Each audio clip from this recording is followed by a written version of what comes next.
Estamos ao vivo? Estamos ao vivo, senhoras e senhores, com mais um Sexta-feira 13. Hoje é Sexta-feira 13. Hoje, dia 1º de dezembro, é Sexta-feira 13 aqui no nosso canal. E Sexta-feira 13, como você sabe, hoje é episódio 8. Como não poderia deixar de ser, a gente aborda aqueles temas que foram importantes aí no último período. E tem um tema que está dando um bafafá danado, um tema particularmente muito importante aqui para a região de Franca, que é um polo calçadista. E esse tema é a respeito da não prorrogação, né? O Lula vetou o projeto que prorrogava a desoneração da folha de pagamento de alguns setores da nossa economia, um projeto desde que está em vigor lá, projeto nosso, projeto do PT, de iniciativa do governo da Dilma, lá de 2011, e que ele tinha uma proposta, esse projeto ele tinha um propósito.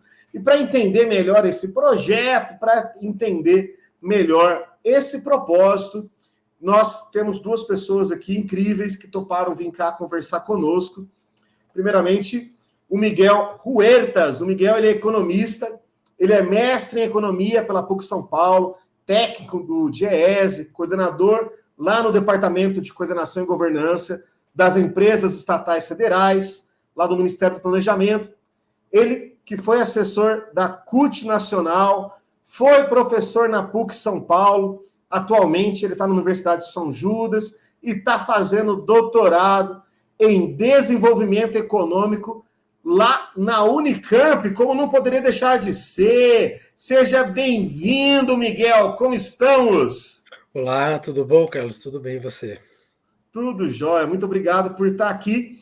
E para fazer essa dupla com o Miguel, tenho a satisfação aqui de convidar meu companheiro, Paulo Afonso Ribeiro, ele que é ex-vereador aqui em Franca, foi presidente do Sindicato dos Sapateiros, ele que atualmente ele preside a ATRAF, que é a Associação dos Trabalhadores de Franca. Seja bem-vindo, Paulo Afonso, como estamos? Tudo bem, Carlos? Boa noite, Carlos. Boa noite, Miguel. Prazer, a satisfação estar aqui com vocês para a gente conversar sobre esse assunto tão importante para nós aqui de Franca e região. Show de bola. Muito feliz por estar aqui como motivador do debate entre vocês. Tenho muito o que aprender com vocês aqui e tenho certeza que o público de casa também tem muito o que aprender, porque vocês têm muito a nos trazer. Então, primeiramente, eu queria, para que a gente pudesse contextualizar esse assunto, eu gostaria que você começasse, Paulinho, nos trazendo o que foi isso, o que foi esse projeto originalmente, como que ele se desenvolve e o que aconteceu nesses últimos dias, né? Dia 23, houve o veto pelo presidente Lula desse projeto. Por favor. Bom, Carlos, é importante que as pessoas saibam que isso não é novo. Isso tem mais de uma década que estava valendo essa desoneração da folha de pagamento. Em 2011, ainda o presidente Lula, em comum acordo com o Congresso Nacional, aprovou essa medida emergencial para alguns setores da economia, que são 17 setores, em particular o setor do calçado, vestuário e do couro, que estão entre esses 17 setores que foram beneficiados, e isso era para ser uma medida transitória até esses setores conseguirem sair das dificuldades que estavam naquele momento, e principalmente para manter e para gerar empregos. Um projeto que era, um programa que era transitório, acabou ficando permanente, já tem aí mais de 10 anos que está em evidência, tem 12 anos que está em evidência, e esses 17 setores beneficiados pagando menos impostos, menos tributos. E agora, com o veto do presidente Lula, ele indica que é preciso superar essa fase, apesar que o projeto foi aprovado pelo Congresso Nacional, e o presidente está em viagem e deixou claro que assim que ele retornar, ele vai tratar dessa questão. Mas é preocupante para os setores, é claro, né, e enquanto representante dos trabalhadores que fui no passado, através do Sindicato dos Sapateiros, e hoje a gente dialoga com todo o setor sindical, a gente vê com preocupação, mas ao mesmo tempo compreendo também que é preciso o capital é superar essa fase de espoliar sempre o Tesouro Nacional, o Estado brasileiro, em benefício próprio. Ou seja, se esses setores, todos esses setores da economia que estavam sendo beneficiados, precisariam comprovar que quantos empregos a mais eles geraram nessa mais de uma década que foram beneficiados, se mantiveram os empregos e se os trabalhadores também estão sendo beneficiados. Então,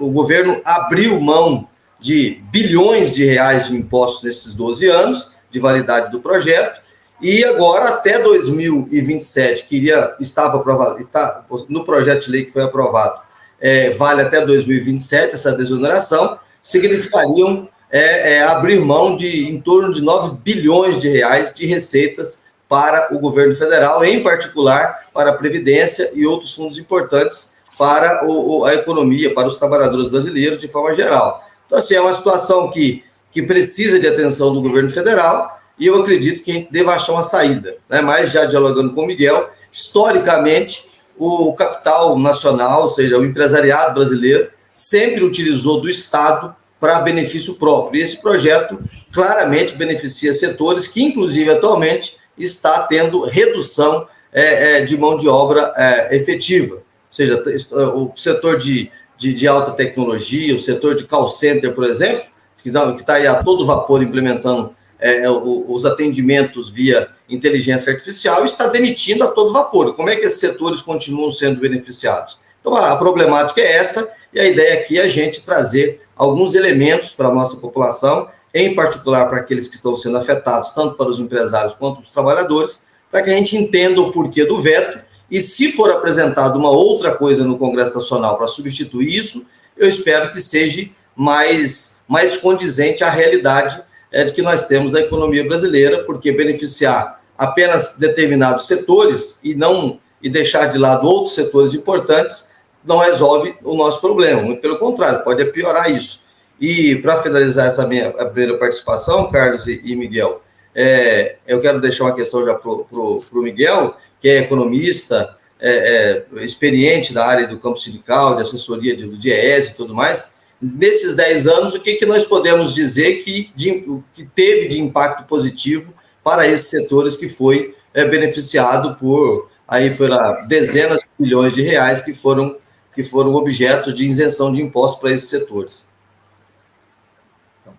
Legal. São os nossos liberais, né? Os liberais à brasileira, que não vivem sem Estado.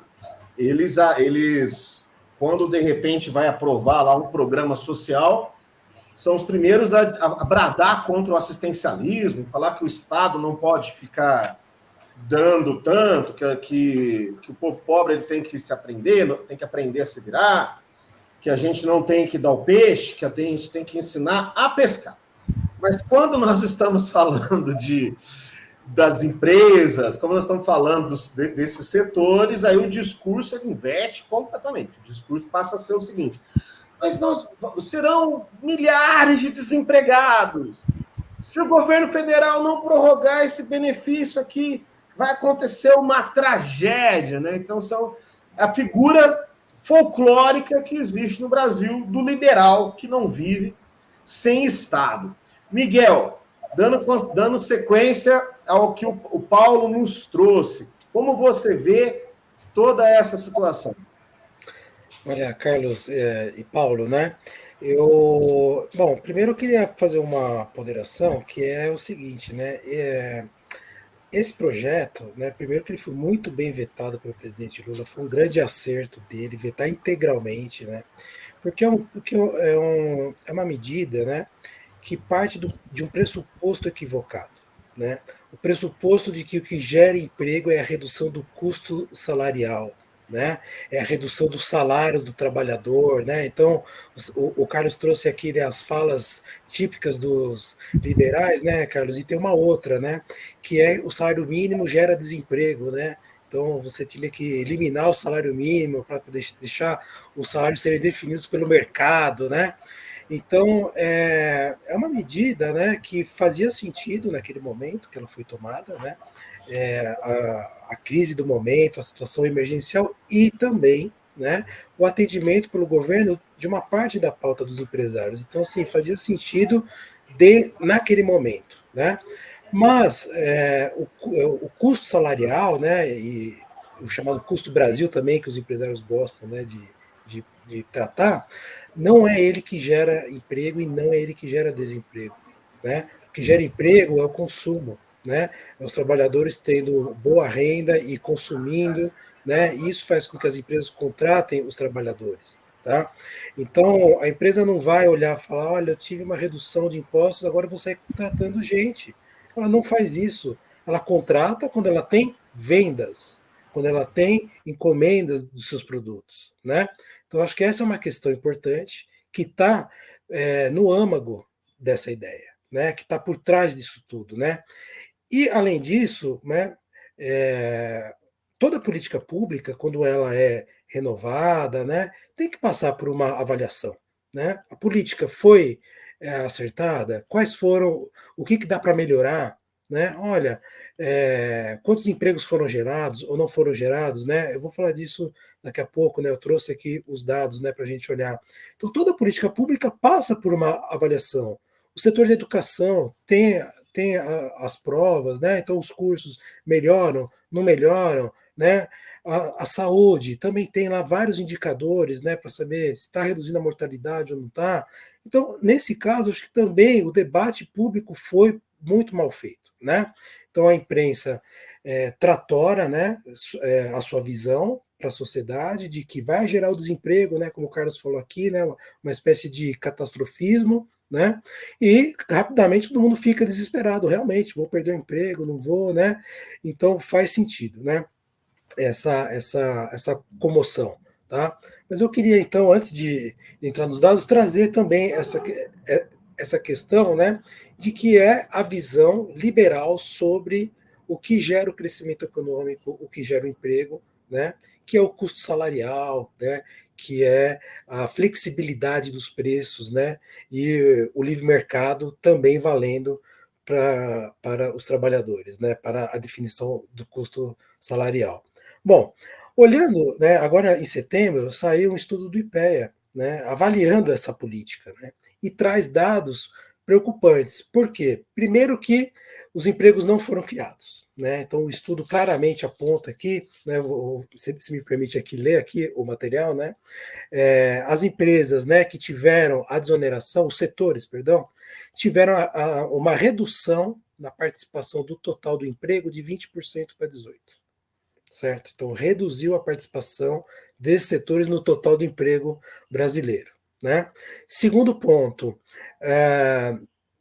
os setores não desonerados, tá, criaram 1,7 milhão de empregos e os desonerados fecharam 1 milhão de empregos. Então, o conjunto dos setores desonerados, na verdade, reduziram os empregos em 1 milhão de postos de trabalho. Né? Entre os setores, aí eu vou destacar aqui, né, para a nossa região, né, o setor de calçados, né, então, a fabricação de artefatos de couro e calçados, menos 140 mil empregos. Tá? Têxteis, menos 110 mil empregos. Isso é um estudo do IPEA, né, que saiu há pouco e que não apareceu no debate público, né, no próprio Congresso Nacional, na imprensa ninguém ouviu falar disso. Né? Então, nós, da área técnica, né, que acompanhamos, que temos que pegar sempre e trazer, falar, olha, gerou, na verdade, teve desemprego nesses setores, tá certo? Então, acho que essa é uma questão importante de avaliação das políticas públicas, né, e se a decisão, como é política pública, né, se a decisão política é manter, né, essa política, talvez com algumas mudanças, né, que a gente pode até conversar aqui, como, por exemplo, garantir algumas contrapartidas que em nenhum momento foram discutidas, né? Tá bom? Excelente. Paulo, eu queria te ouvir no seguinte sentido. Né? Eu imagino que você esteja numa posição muito difícil, porque você é ciente das decisões que o governo federal precisa tomar, por um lado, enquanto petista, enquanto militante, você sabe disso. Por outro lado, você, enquanto representante dos trabalhadores, você a todo tempo, tenho certeza que você é cobrado por companheiros que provavelmente ou procuram ou abordam nas mais diversas situações, questionando a respeito do risco de desemprego e tudo mais. Como que você tem lidado com essa situação e o que nós podemos fazer para poder diminuir esse abismo que existe entre o que está acontecendo, entre as informações que chegam para a classe trabalhadora, que chega através da grande imprensa, chega através da boca do patrão, né, através dos jornalões, e aquilo que realmente está acontecendo. Como, em outras palavras, como fazer esse debate? Como que, enquanto sindicalista e militante, como será possível fazer esse debate? Esse é o desafio, né? Gostaria de te ouvir. Então, a única forma, Carlos, a gente, e todos aqueles que nos acompanham, é fazer o debate desses números, apresentar esses números para a sociedade, para os trabalhadores, né?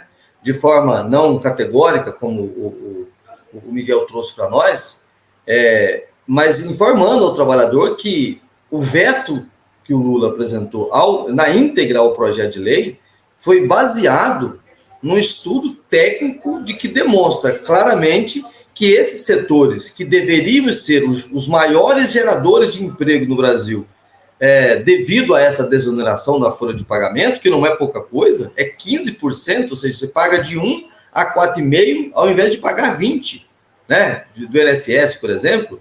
Então, eu tenho encontrado com os trabalhadores aí na feira, no supermercado, no dia a dia, e os trabalhadores querem saber. Só como o Miguel bem colocou, a grande imprensa não passa essas informações. Só fala do veto, que vai prejudicar, e os representantes empresariais dando entrevistas nos jornais nacionais, nas grandes redes de comunicação, inclusive aqui em Franca, as lideranças empresariais já deram entrevistas de várias entidades, do tanto que vai ser prejudicial para o setor calçadista esse veto, em que pese todos esses dados que o Miguel trouxe para nós, demonstra claramente que nós temos muitos elementos para fazer o debate, porém, nós não temos espaço na mídia. A mídia não nos dá esse espaço. Então, vai caber ao movimento sindical, através dos nossos meios de comunicação, fazer esse debate com os trabalhadores e esclarecer esses fatos. Porque pessoalmente, individualmente, fica difícil. Você conversa com aqueles que você encontra, né? E aí, Miguel, eu queria entrar um pouquinho com você, porque isso tem a ver com a reforma tributária em curso. Que nós estamos por um momento, nós estamos em plena discussão de aprovação na fase final de uma reforma tributária, que não é a reforma tributária ideal ainda que nós precisávamos estar fazendo no país, mas é uma reforma possível de ser feita nesse momento. E essa desoneração da folha de pagamento, ela se choca de forma violenta com o projeto da reforma tributária. Aí eu te faço a pergunta, o quão isso a avaliação é correta e o tanto que isso fica na contramão do que está sendo discutido nesse momento, que é uma nova carga tributária para todos os setores, para beneficiar todos os setores, não só 17 setores que estavam sendo beneficiados nos últimos 10 anos. Paulo, você traz uma questão que é importante também, que é a coordenação, né, da discussão sobre tributos no Brasil. Né? Então você tem uma discussão que é uma reforma, né, que não ocorre há 50 anos, né, praticamente, que vai realmente trazer muitos ganhos para os trabalhadores. Eu acho que falta também da gente, né, mostrar o quanto essa reforma tributária ela é boa, ela simplifica o sistema, né, ela vai fazer com que as empresas ganhem competitividade e, com isso, consigam conquistar mercados e garantir os empregos, né? Só que a desoneração veio como que na contramão desse debate, veio como uma coisa à parte dentro de um debate que já estava acontecendo sobre a reforma mais ampla, né? Então eu acho que teria que também colocar o debate da desoneração dentro da discussão da reforma mais ampla, né? Porque faz parte o sistema tributário, porque senão você vai ficar de novo, né, tendo a chamada colcha de retalhos. Né? Então, a reforma tributária vem para organizar o sistema, para trazer uma lógica única para o sistema tributário, coisa que não tem hoje, é uma colcha de retalhos, realmente. Cada um onera de um jeito, prefeituras, Estado, União, e ninguém dialoga. Né? você já vai criar o primeiro retalho dessa colcha com a desoneração sozinha, né? Sem estar conectada com a nova estrutura que está sendo criada. Então, é uma reforma que cria uma nova estrutura e já tem aí a tentativa do primeiro retalho aí nessa nova estrutura, e isso é ruim, né? Porque vai de novo, né? Daqui a alguns anos, com outras medidas, né? Vindo do Congresso, né? Principalmente, que a gente sabe que vem mesmo, criar de novo um sistema que vai ser um Frankenstein, como o sistema que a gente tem hoje, né? E no final, quem acaba pagando a conta é o próprio trabalhador, né? Então, acho que uma coisa importante é olhar, por exemplo, né? A desoneração, né? Foram 140 bilhões de reais nesses anos, né? Dinheiro que saiu da Previdência Social, né? E que, inclusive, serviu como argumento para dizer que era deficitário o sistema de previdência e justificar uma reforma, né, que tirou o direito dos aposentados, né? Nós que estávamos próximos a se aposentar, vamos esperar muito mais tempo e se aposentar com um valor menor. Então, no final, né, o trabalhador vai pagar essa conta, né? Vai ter que trabalhar muito mais. A gente sabe que o trabalho com carteira assinada é difícil, né? Em muitos setores ele não é o trabalho predominante, né? Construção e outros setores. Então, então, no final, o que está sendo gestado é o quê? Né?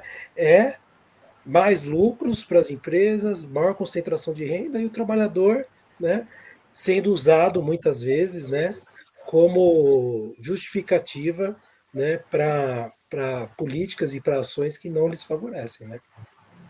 E só, Carlos, o Carlos falou na fala anterior dele a história do Estado, né? Do Estado mínimo para vocês e o Estado máximo para nós. Ou seja, essa elite econômica, ela sempre utilizou o Tesouro Nacional como a poupança própria. Ou seja, ela fica o tempo todo, o agronegócio é assim, a indústria de forma geral é assim, ou seja, tem muito dinheiro à disposição dos setores produtivos, né? E esse número que você traz, 140 bilhões de reais em 12 anos, é muito dinheiro, para as pessoas terem ideia do que esses 17 setores, incluindo aí vestuário, couro e calçado, que diz respeito diretamente à Franca e região, o que esses empresários fizeram com esse dinheiro ao longo do tempo. Eles modernizaram suas empresas?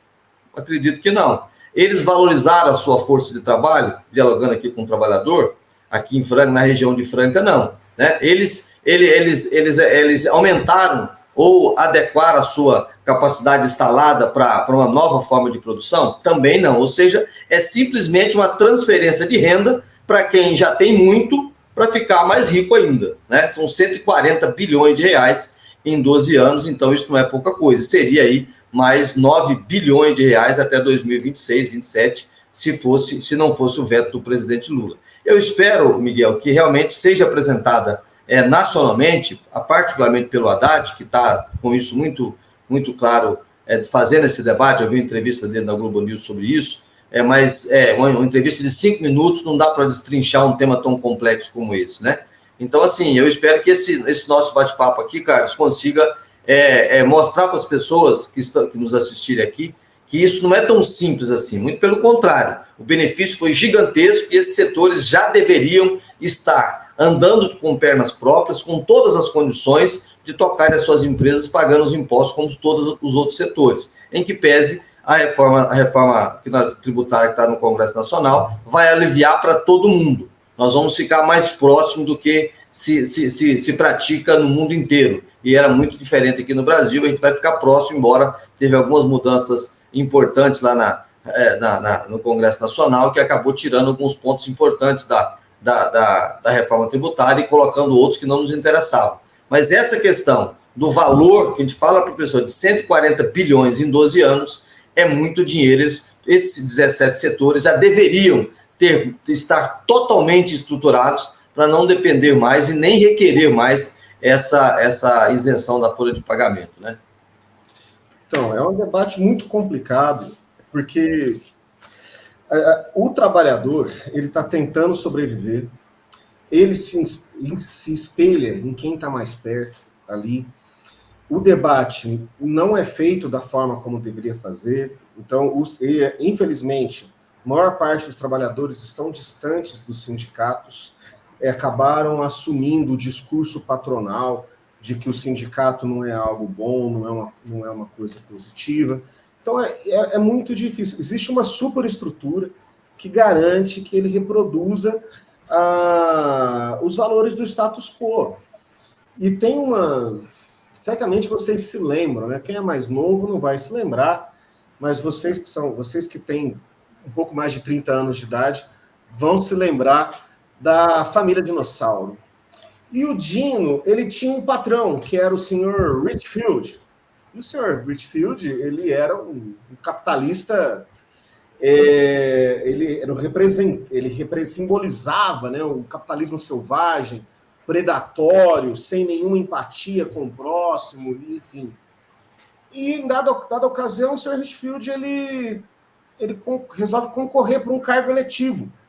Eu não lembro se era deputado, se era governador, se era prefeito, enfim. Ele se candidata a um cargo eletivo e, no programa de televisão, ele usa um argumento extremamente sincero. Ele chega e fala o seguinte, ele fala, olha, vocês têm que votar em mim porque eu sou rico. E vocês têm que me ajudar a ficar mais rico, porque as pessoas ricas, elas moram no alto das colinas, e quanto mais dinheiro elas tiverem, mais esse dinheiro cai de seus bolsos e escorrega pelas colinas e chega até vocês. Então, por isso que vocês têm que ajudar as pessoas ricas a ficarem mais ricas. Colocado dessa forma, soa absurdo. Mas por que soa absurdo? É porque é. Porque, na verdade, estão colocando esse episódio que eu trouxe da família Dinossauro em uma alegoria. É a mesma coisa, guardadas as devidas proporções, dessa desoneração e outras medidas. Então, olha, por que nós temos que ajudar os milionários? Nós temos que ajudar os milionários, porque quanto mais ricos eles forem, algumas migalhas cairão de suas mesas. E aí a população vai poder aproveitar essas migalhas. Porque as desculpas oficiais, elas não sobrevivem aos fatos, né? É para gerar emprego. Não é para gerar emprego. Não se gera emprego através dessa forma. Para gerar emprego é a demanda. E aí eu tenho algumas perguntas para o Miguel. Eu preciso abusar da sua boa vontade, porque não é todos os dias que a gente consegue conversar com o economista da Unicamp. E é outra coisa. No Brasil, você vai conversar com economista, tem economista que acha que Keynes é de esquerda, essas coisas. Então, quando a gente pode conversar, a gente tem que fazer as perguntas corretas. Então, a primeira coisa que eu preciso saber é o seguinte: esse estudo do IPEA, ele é relativo aos últimos 10 anos, é um estudo relativo a todo o período, desse período de desoneração? Ele foi todo? Sim. Muito bem. E aí eu preciso saber de duas perguntas, duas coisas. Até que ponto, por exemplo, a questão da pandemia pode ter influenciado nesse desaquecimento desses setores? Bom, na verdade, houve desaquecimento desses setores, o desemprego não necessariamente está relacionado com o mercado estar aquecido ou não. Porque existe um outro fator que eu queria perguntar. Aquele grande problema da indústria brasileira, que a gente vive desde os anos 70, a questão da desindustrialização. Até que ponto esse fenômeno também pode ter influenciado nesse resultado que o IPEA trouxe? Então, a questão da pandemia, se ela tem algum impacto nesse estudo, de que forma, e a questão macro que o Brasil enfrenta da desindustrialização, como que esses fatores podem interferir nesse estudo. Ok, Carlos.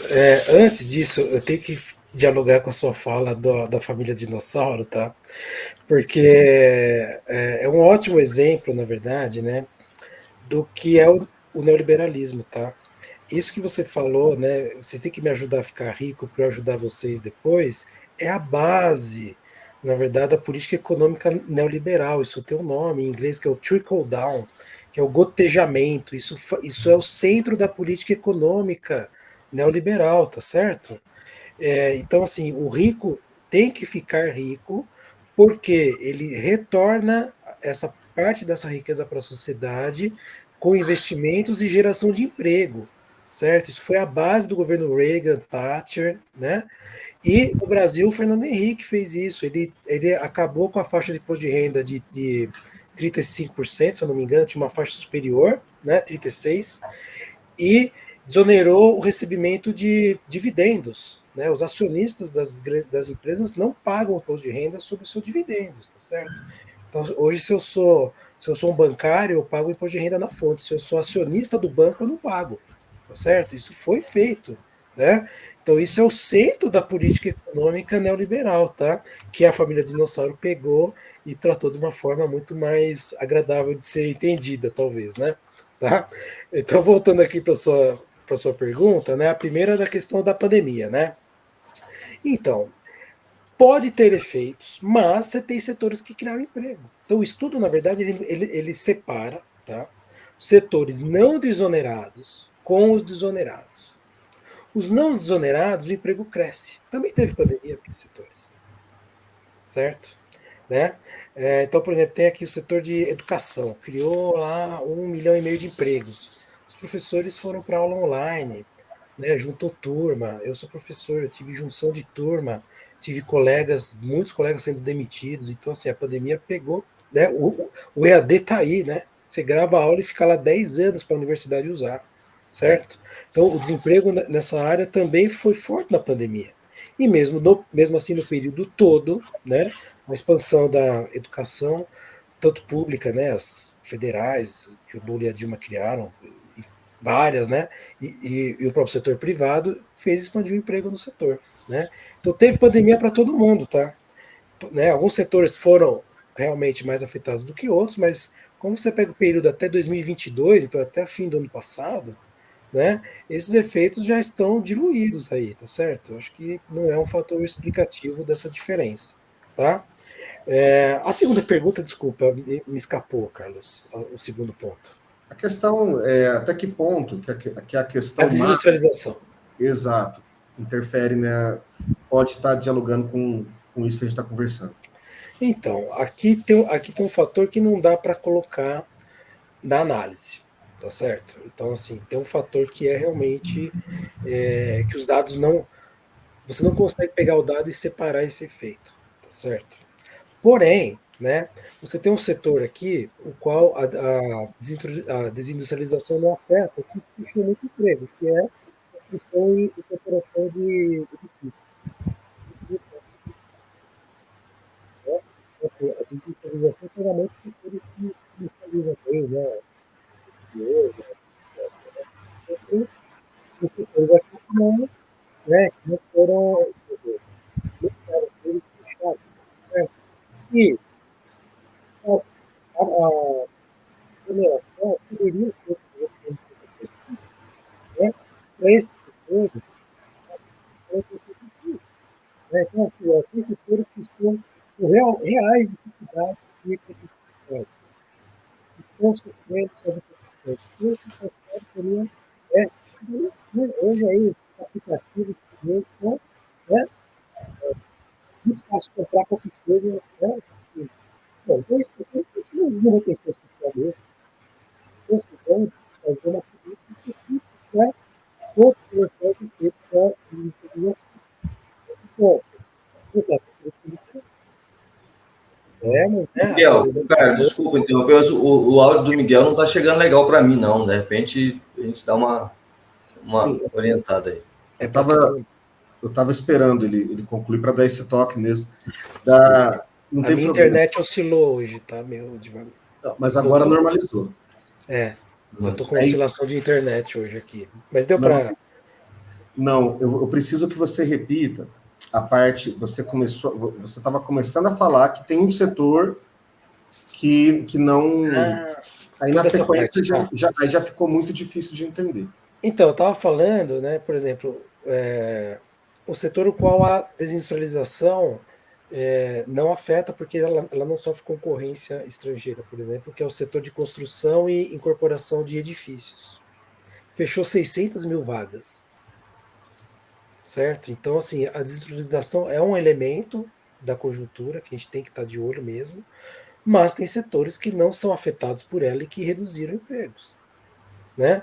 E aí eu estava trazendo a discussão para os setores que são muito afetados pela desindustrialização e pela concorrência internacional, né? Acho que aqui o calçado, principalmente, né? Têxtil, né? Hoje com essa coisa de aplicativos, você comprar diretamente, né? Lá da China, etc., né? Acho que são setores que merecem uma atenção especial. Então, acho que e voltar a ter política industrial, né?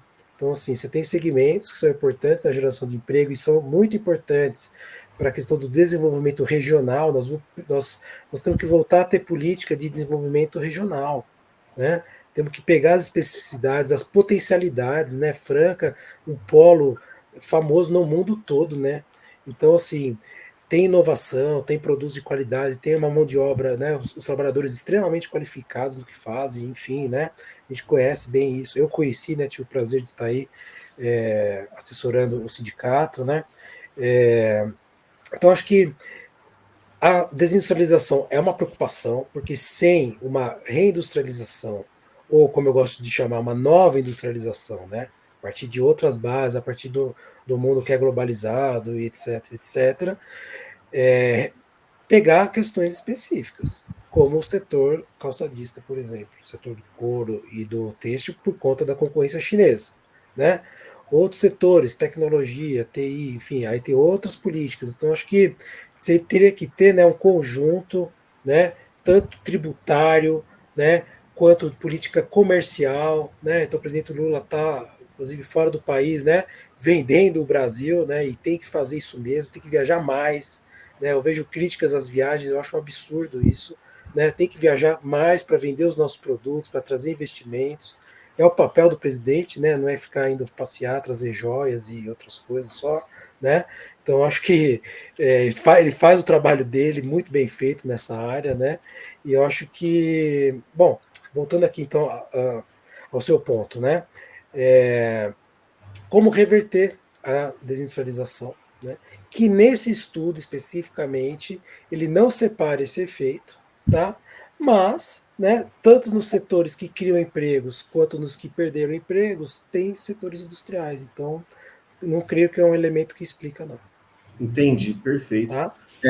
Carlos, se me permite fazer um adendo aí à sua pergunta, a partir da resposta do Miguel. Miguel, foi feito um estudo pelo Instituto Calçado, agora recente, foi concluído no ano passado, 2022, que se os empresários das indústrias de calçado de Franca tivessem feito o dever de casa de preparar suas indústrias para essa competição global, e se nós tivéssemos nos posicionado de forma correta, hoje, se Franca tivesse capacidade instalada para produzir mais calçados, Franca teria condição de exportar pelo menos 10 vezes mais do que ela exporta hoje.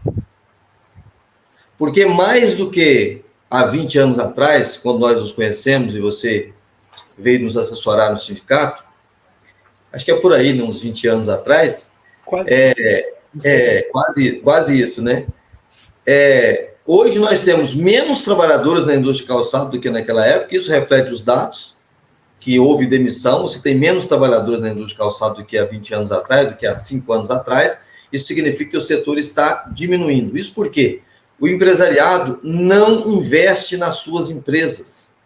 Eles só tiram das empresas. Eles não investem. E o estudo que foi feito pelos próprios empresários demonstram isso. Que se eles tivessem feito o dever de casa, preparado as suas empresas, feito como o presidente Lula está fazendo, colocar a mala debaixo do braço e viajar e apresentar os seus produtos no mundo inteiro e fechar novos nichos de mercado, hoje Franca estaria num outro patamar em relação à exportação. Porque diferente daquela época, lá dos anos 90, a China, o que Franca produz hoje, a gente não compete mais com a China. A China não é nossa competidora na indústria do calçado, mais. Porque nós exportamos sapato de couro, feito com a mão. A China não faz isso.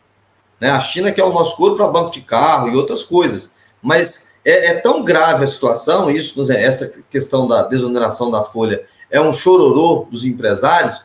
Por quê? Porque eles deveriam ter se preparado. E o próprio estudo deles, eu tenho esse estudo, de repente eu posso até te mandar uma cópia, para você ter esse estudo em mãos, que ele é muito interessante. Então, isso demonstra claramente que o setor não se preparou para ser competitivo, para exportar mais a partir da capacidade instalada que nós temos. Isso é um problema, que é o principal problema hoje da capacidade instalada da indústria de calçado de Franca, é a falta de trabalhador que dispostos a trabalhar na indústria de calçados. Muito, mas nós temos uma deficiência muito grande de trabalhadores. Hoje, o trabalhador, a indústria de calçado é a última opção que o jovem pensa em trabalhar. Na minha época, com 15 anos que eu cheguei a Franca, só tinha indústria de calçado, e outras gerações também depois da minha. Hoje não. Hoje você tem N possibilidades. Então, se ele não é atraído para a indústria de calçado, ele vai embora para outros setores, fatalmente, e nós estamos pagando por isso em Franca hoje, e esse estudo deles demonstra claramente isso. É só um sentido de informar, fugir um pouquinho aqui da questão em tela que nós estamos debatendo, mas que essa reclamação exagerada dos empresários de que tem que continuar sendo socorridos pelo Estado, conforme nós já vimos conversando aqui antes, não procede mais. Eles têm que tomar o seu setor produtivo com as mãos e fazer dele a fonte de riqueza que já foi no passado, e ainda é, só que foi muito mais no passado, porque nós chegamos aqui a ter 32, 36 mil trabalhadores, e hoje nós temos pouco mais de 10 mil. Não, pode falar, Miguel. Eu ia comentar em cima da fala do Paulo, que esse estudo aí, né, da indústria de Franca, na verdade, ela é sintomática do empresário brasileiro como um todo, assim, eu creio, viu, Paulo? Ela pega um caso específico, mas eu posso abranger essa forma e ver isso em quase todos os setores, na verdade, né? Lembra que a desoneração ela veio dentro daquele conjunto de pautas da Fiesp, né? Eles tinham lá um pacote de medidas, né, que no geral era redução de impostos, tá certo? Então, assim, em nenhum lugar tinha lá incentivo à pesquisa, né? Incentivo à inovação, né? Então, assim, nada que é estrutural realmente para os setores, né? Então, parte, né, digamos assim, do empresariado nacional está acostumado realmente, como foi falado aqui, né, a viver, né, a custo do Estado, né, com exploração, com benesse, tudo, né, terrenos com IPTU zerado por décadas, né, e faz pouco aquilo que se espera do empresário capitalista, né, esse capitalismo, que é a inovação, né, que é realmente ser empreendedor, que é, no limite, pegar o avião, ir lá fora vender o produto, rodar o país para vender o produto, né? E, assim, é um produtismo, né? Isso é generalizado, certo? Você vê que nós vemos né? No laboratório farmacêutico do Brasil, né, tem na série de pesquisa 2%. Coisas muito imobiliárias. Né? Então, assim, é a pesquisa, a inovação, cadê os investimentos, isso é generalizado. Por que também? Né? No Brasil, você tem a opção, você pode deixar de lado isso. Né? O Brasil é o país do rentismo. Certo? Então, o lucro lá da indústria de calçado, ele pega e aplica na bolsa, aplica no Tesouro Direto, no título da dívida pública, que vai pagar taxa Selic, que é a mais alta do mundo. Para que ele vai gastar atualizando a empresa, né? Modernizando a empresa? Se ele tem garantido a taxa de juros. Então, tem um conjunto também. Tem um fator que é cultural, que o empresário brasileiro não é acostumado a inovar, a ir para o risco, né? Que é o capitalismo. Keynes falava do animal spirit, né? Do espírito empreendedor capitalista. Ele tem pouco isso. Quando tem, né? Não são bons exemplos, como a gente vê, por exemplo, aí em relação aos indígenas, etc. Né? Mas voltando aqui para o assunto, né? Ele tem uma outra alternativa também de renda. Né? Ele não vê só a venda de calçado ou venda de carro, de geladeira, de fogão, como a fonte exclusiva da valorização do seu capital. Ele vê também o setor financeiro. Então ele aplica muito lá. Tem estudos que mostram, né? Entre as 1.000 maiores empresas, tá? A participação do resultado financeiro no total da empresa. Isso cresce muito nas últimas décadas. Então, menos o resultado operacional, que é vender calçado, vender televisão, geladeira, produzir qualquer coisa, e o resultado financeiro vai ganhando peso. Então, a lógica financeira vai se introjetando dentro da produção. Por isso que ele não retorna também o investimento, porque ele tem uma oportunidade. Parte dessa desoneração pode ter certeza que foi parar no título do Tesouro Direto ou na Bovespa. Não tenha dúvida. Perfeito. Pessoal, nós vamos precisar já ir para os nossos encaminhamentos aqui. Eu gostaria de pedir para que cada um dos senhores fizesse as considerações finais, mas sem querer abusar do Miguel. Eu gostaria que contemplasse um último questionamento aqui nas suas considerações. Então, não tenha problema em se alongar, se necessário. Mas você trouxe algo em uma de suas falas que eu achei muito interessante, que me chamou a atenção, que é a respeito do debate que isso será feito do governo federal com o Congresso, no sentido de se colocar contrapartidas para que para que alguma desoneração, para que algo relacionado a isso possa acontecer. O que nós temos hoje, que se encerra no último dia de dezembro, é apenas a desoneração, não existe contrapartida alguma. O governo federal fez bem em vetar, como você disse. Nesse momento, Lula ele está fora do Brasil, lá por conta da COP. Assim que ele retornar, vai ter esse debate. E que termo, assim, se você já sabe de algo que está sendo falado nesse sentido, ou se não, o que poderia ter de contrapartida que seria interessante para poder diminuir o impacto dessa medida, né? Porque já que ela não atingiu os objetivos pelos quais ela foi pensada, como que isso poderia ser, caso ela continue, como que ela poderia ser melhorada, por assim dizer? Ok, Carlos. Bom, primeiro que eu não sei os trâmites no Congresso como estão sobre isso, tá?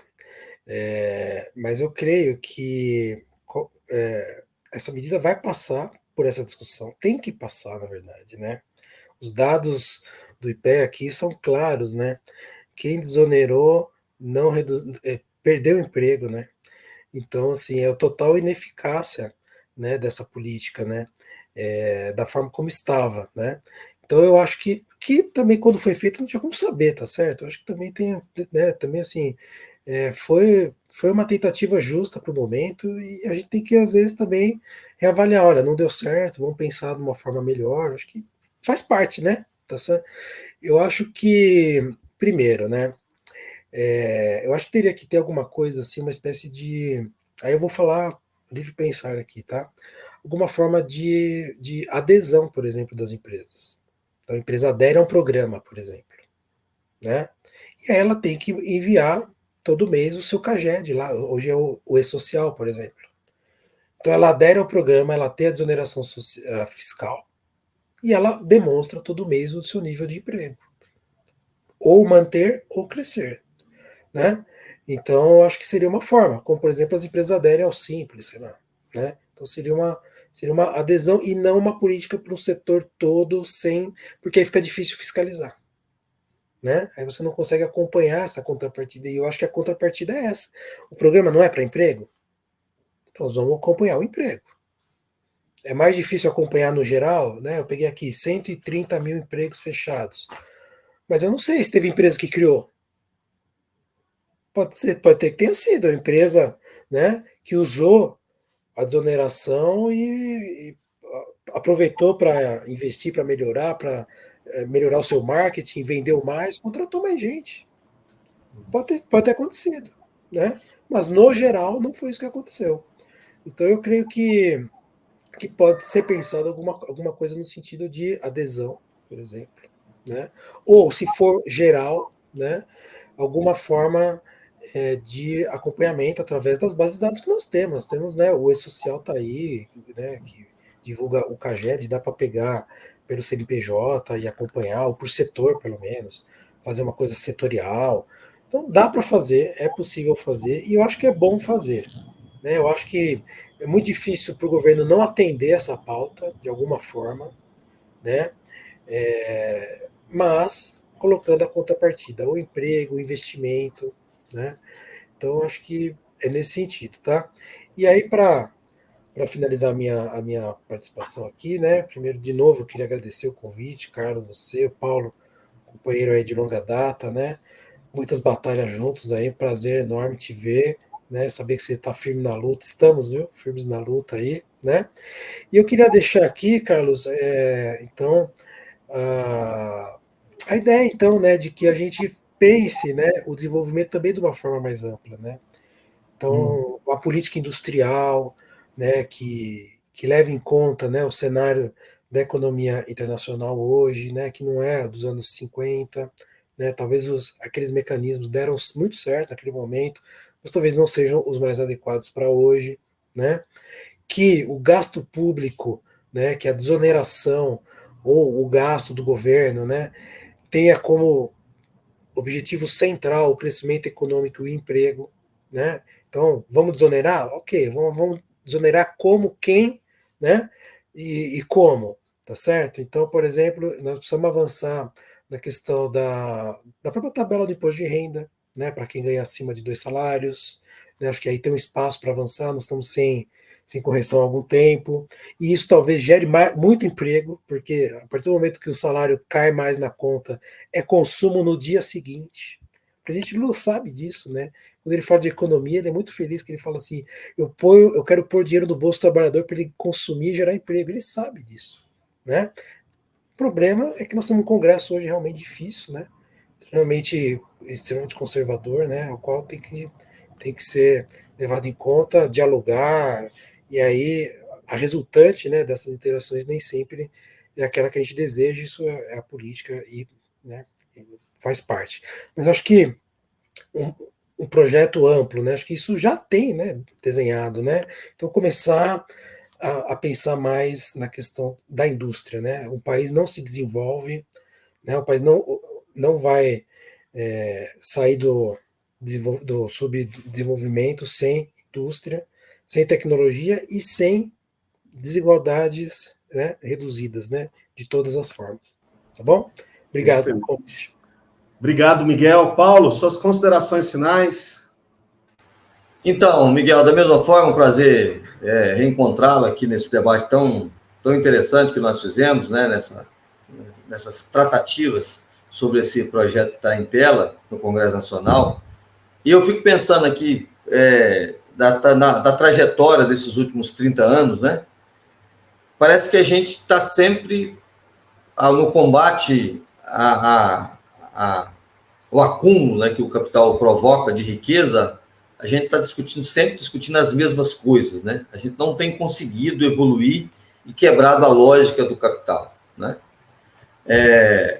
E aqui em Franca, em particular, esse capitalismo tupiniquim, aqui, e particularmente o francano, ele ainda é mais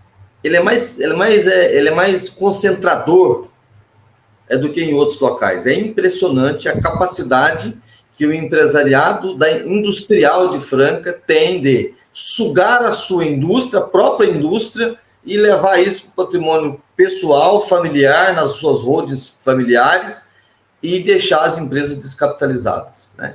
E tentando conseguir aí benefícios do Estado brasileiro, conforme esse projeto que está lá em Brasília. Então, acho que aqui que nós trouxemos um pouco um pouco de informação para esse debate, e aí, cara, deixar aqui a janela entreaberta, se necessário, a gente fazer mais uma rodada de conversa sobre isso, porque fatalmente vai ter algum desdobramento agora no começo do mês de dezembro sobre essa questão, porque a pressão está muito grande desses setores econômicos, não só desses setores, mas da grande mídia que suga desse setor também a sua riqueza.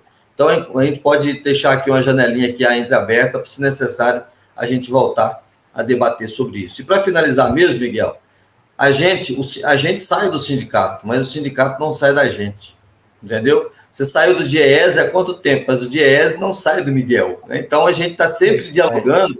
Olha, eu deixei a direção do sindicato em 2012, mas os temas que envolvem a classe trabalhadora e que são caros para os trabalhadores de forma geral, é meio que natural a gente continuar envolvido neles e militando em torno deles. Então, uma satisfação reencontrá-los.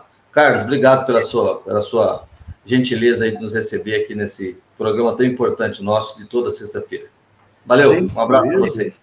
Gentileza de vocês por estarem aqui, pessoas. Muito obrigado. É sempre uma oportunidade de aprendizado. Hoje foi um programa incrível, fiquei muito feliz de poder ouvi-los. Obrigadão e até a próxima. Valeu, galera. Até mais, pessoal. Tchau, tchau. Valeu!